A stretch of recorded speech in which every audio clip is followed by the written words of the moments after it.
भूतो न भविष्यती असा अनुपम्य सोहळा स्वराज्य अनुभवत होतं. पण स्वराज्याच्या चेहऱ्यावरील हा आनंद जास्त दिवस नाही टिकला. कशा आहात तुम्ही? आता आमचं इथलं कार्य संपलं शिवपा. तुमचा राज्याभिषेक पाहिला. आता बस.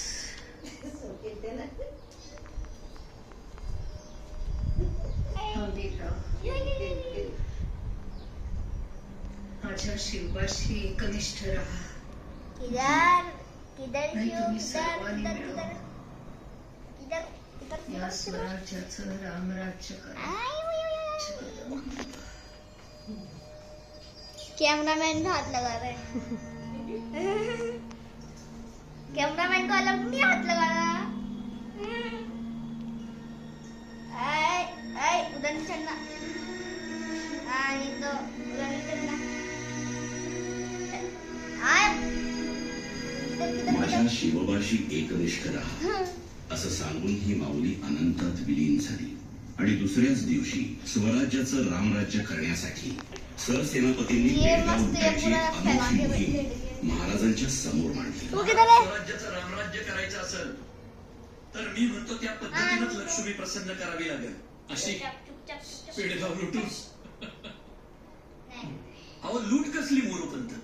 आपलीच गावं देवळं लुटून त्या बहादूर खानानं त्याचा बहादूरगड भरलाय. आंबेराव, पेडगावात घुसून बहादूर खानाला मारणं सोपी गोष्ट नाहीये.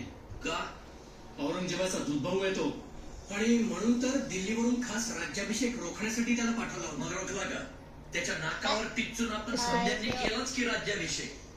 राज्याभिषेक रोखला नाही, पण तो रोखण्याकरता उत्तरेला शेगोडचा खंड, भगवती माय लक्ष्मीनारायण मोरेश्वर आणि अशीच सोन्यानं मडवलेली कित्येक देवस्थानं भ्रष्ट केली त्या खानानं. गावागावातली मंदिरं ओस पडली. पिढ्यान पिढ्या पुजलेले देवदेवता तोडून मोडून बहादूरगडला नेऊन टाकलेत त्यांनी. हंबीराव, राज्याभिषेकानंतर लगेचच बहादूर खानासारखं जनावर अंगावर घेणं योग्य नाही. अहो पण काय हरकत आहे?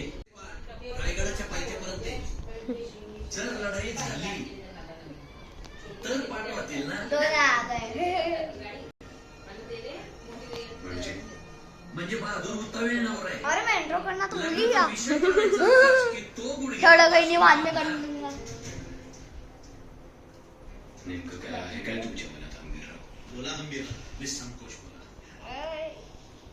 महाराज सर सेनापती म्हणून माझी ही पहिलीच मोहीम आहे. नव्या दमाच्या तरुण पोरांना घेऊन आलो. किधर किधर म्हणजे आपल्या महादजीचा संताजी आहे, किधर किधर किधर यासाजीचा कृष्णाजी आहे, धनाजी जाधव